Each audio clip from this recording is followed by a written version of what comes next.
Assalamualaikum warahmatullahi wabarakatuh.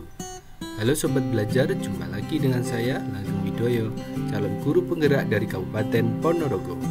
Pada kesempatan ini, saya akan menyampaikan koneksi antar materi pembelajaran sosial emosional modul 2.2. Identifikasi masalah. Bapak Ibu, pernahkah suatu hari Anda harus melakukan banyak sekali pekerjaan? Mungkin Anda merasa sulit bekerja dengan optimal, Anda mungkin sulit berkonsentrasi saat bersama murid di kelas, merasa kurang sabar saat berkomunikasi dengan orang lain. Selain pendidik, murid-murid pun mengalami situasi yang sama. Mereka dihadapkan dengan berbagai tantangan untuk dapat menyesuaikan diri dengan pertumbuhan dan perkembangan dirinya. Pembelajaran sosial emosional atau PSE dalam modul ini dapat membantu pemahaman dan penerapan Bapak Ibu calon guru penggerak dalam mengelola aspek sosial dan emosional diri sendiri, sekaligus dapat menerapkannya pembelajaran sosial dan emosional pada murid secara lebih sistematik dan komprehensif. Dan berikut ini adalah peta konsep modul 2.2 tentang pembelajaran sosial emosional dengan kerangka kerja CASEL. Yang akan kita bahas pertama adalah pengertian pembelajaran sosial emosional, kemudian yang kedua kompetensi sosial emosional itu apa saja, kemudian yang ketiga penerapan pembelajaran sosial emosional dalam pembelajaran di sekolah, dan yang keempat adalah kesadaran penuh atau mindfulness yang juga membantu penerapan pembelajaran sosial emosional. Apa itu pembelajaran sosial emosional? Pembelajaran sosial dan emosional adalah pembelajaran yang dilakukan secara kolaboratif oleh seluruh komunitas sekolah. Proses kolaborasi ini memungkinkan anak dan orang dewasa di sekolah memperoleh dan menerapkan pengetahuan, keterampilan, dan sikap positif mengenai aspek sosial dan emosional. Mengapa harus pembelajaran sosial emosional? Saat kompetensi sosial dan emosional murid berkembang, maka aspek akademik mereka pun ikut berkembang. Mengabaikan perkembangan sosial dan emosional akan berdampak buruk bagi akademik. Murid yang memiliki tingkat well-being yang optimum memiliki kemungkinan yang lebih tinggi untuk mencapai prestasi akademik yang lebih tinggi.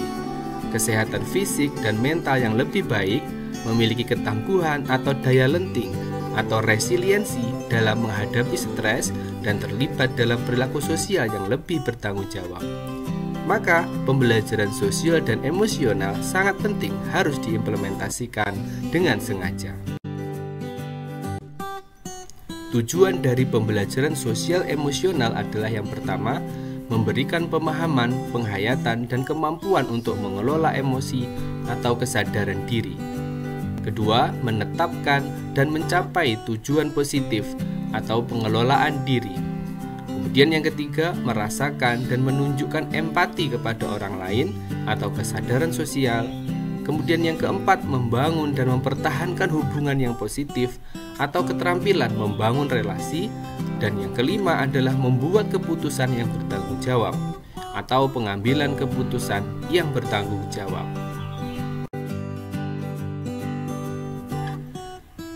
5 kompetensi sosial dan emosional atau KSE. Di dalam gambar ini kita bisa melihat ada 5 kompetensi sosial dan emosional yang dapat kita terapkan dalam pembelajaran di sekolah. Yang pertama adalah kesadaran diri, kemudian pengelolaan diri, kemudian kesadaran sosial, berikutnya keterampilan relasi atau kerjasama dan resolusi konflik, kemudian yang terakhir adalah pengambilan keputusan yang bertanggung jawab. Mari kita bahas bersama 5 kompetensi sosial dan emosional ini. Yang pertama, kesadaran diri. Kesadaran diri merupakan kemampuan untuk memahami perasaan, emosi, dan nilai-nilai diri sendiri dan bagaimana pengaruhnya pada perilaku diri dalam berbagai situasi dan konteks kehidupan. Dalam hal ini, mengenal emosi dan unsur-unsur lain dalam diri dan dampaknya pada perilaku itu sendiri. Kemudian yang kedua adalah pengelolaan diri. Pengelolaan diri merupakan kemampuan untuk mengelola emosi, pikiran, dan perilaku diri secara efektif dalam berbagai situasi dan untuk mencapai tujuan dan aspirasi. Dalam hal ini, mengelola emosi dan perilaku merupakan hal untuk mencapai suatu tujuan yang lebih baik. Dalam pengelolaan diri, kita dapat melakukannya dengan menggunakan teknik STOP. STOP terdiri dari stop, take a breath, observe, dan process. Dalam hal ini kita bisa memulai dengan berhenti sejenak, ambil nafas dalam, amati sensasi pada tubuh, perasaan, pikiran, dan lingkungan. Setelah itu, selesai dan lanjutkan aktivitasnya. Yang ketiga adalah kesadaran sosial. Kesadaran sosial merupakan kemampuan untuk memahami sudut pandang dan dapat berempati dengan orang lain, termasuk mereka yang berasal dari latar belakang, budaya, dan konteks yang berbeda-beda. Kata kunci dalam kesadaran sosial ini adalah memahami dan berempati. Yang keempat adalah keterampilan berelasi. Keterampilan berelasi merupakan kemampuan untuk membangun dan mempertahankan hubungan-hubungan yang sehat dan suportif atau saling mendukung. Dalam hal ini, membangun hubungan yang positif bisa dilakukan dengan bekerja sama dalam tim dan resolusi untuk menyelesaikan suatu konflik. Yang terakhir adalah pengambilan keputusan yang bertanggung jawab. Pengambilan keputusan yang bertanggung jawab merupakan kemampuan untuk mengambil pilihan-pilihan membangun yang berdasar atas kepedulian, kapasitas dalam mempertimbangkan standar-standar etis dan rasa aman, dan untuk mengevaluasi manfaat dan konsekuensi dari bermacam-macam tindakan dan perilaku untuk kesejahteraan psikologis atau well-being diri sendiri, masyarakat, dan kelompok. Dalam hal ini, membuat keputusan personal dan sosial yang etis dan konstruktif bukan merupakan keputusan yang terbaik untuk dirinya sendiri, tetapi juga konstruktif dari diri sendiri dan orang lain.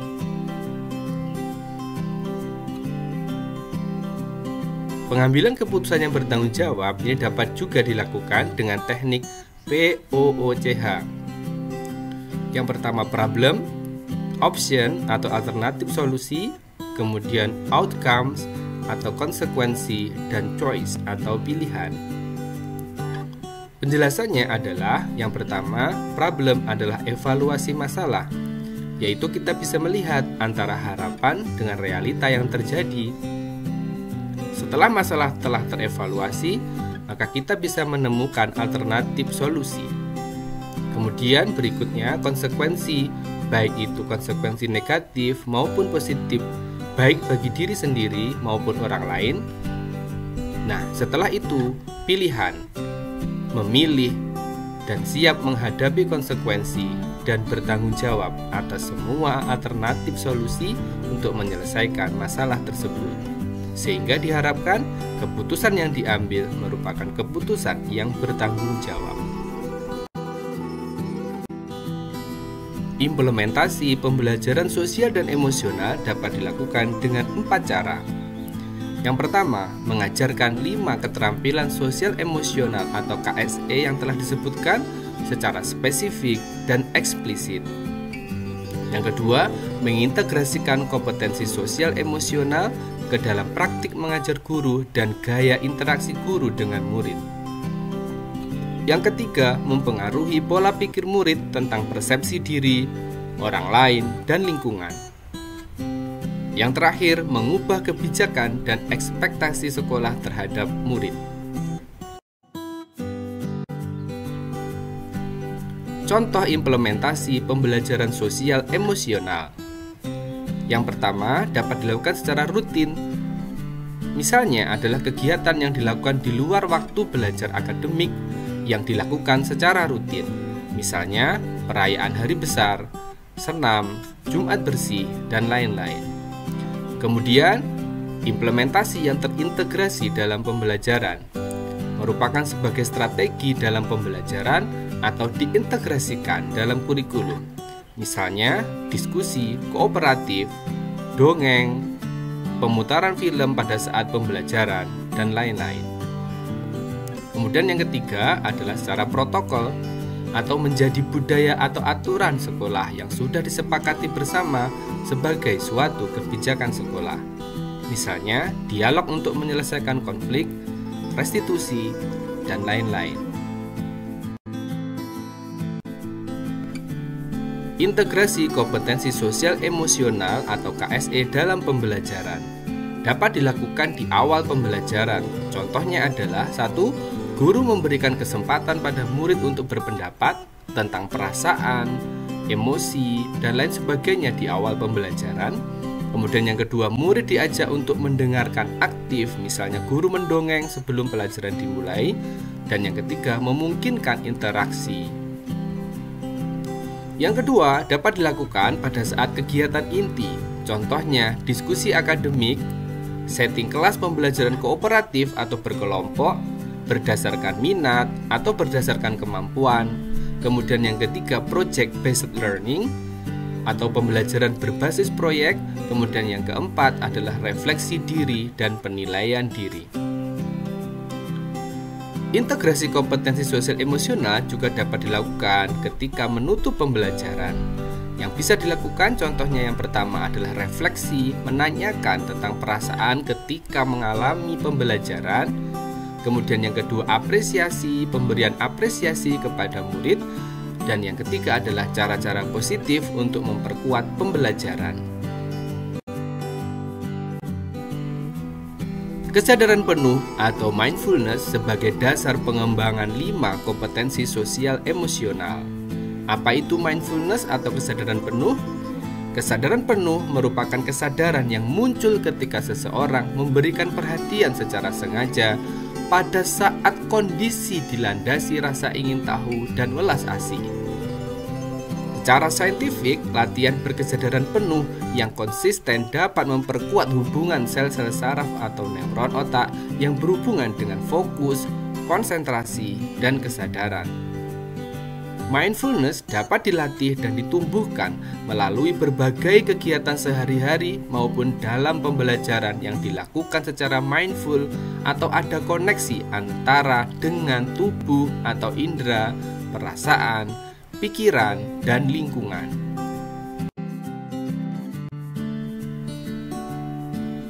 Pembelajaran sosial emosional berbasis kesadaran penuh atau mindfulness dalam mewujudkan kesejahteraan hidup atau well-being. Well-being merupakan sebuah kondisi di mana individu memiliki sikap yang positif terhadap diri sendiri dan orang lain, dapat membuat keputusan dan mengatur tingkah lakunya sendiri, dapat memenuhi kebutuhan dirinya dengan menciptakan dan mengelola lingkungan dengan baik, memiliki tujuan hidup dan membuat hidup mereka lebih bermakna, serta berusaha mengeksplorasi dan mengembangkan dirinya.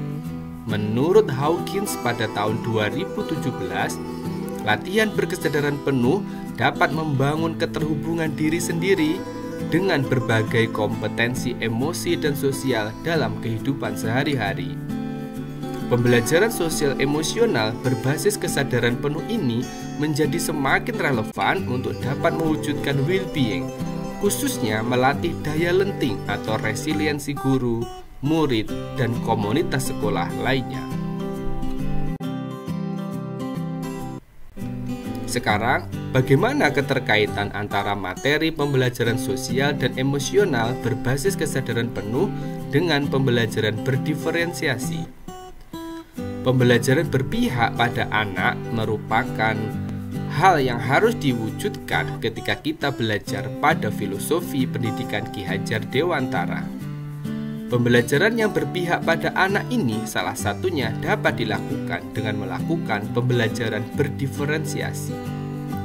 Selain pembelajaran berdiferensiasi, ternyata pembelajaran sosial dan emosional juga dapat mendukung pembelajaran yang berpihak pada anak.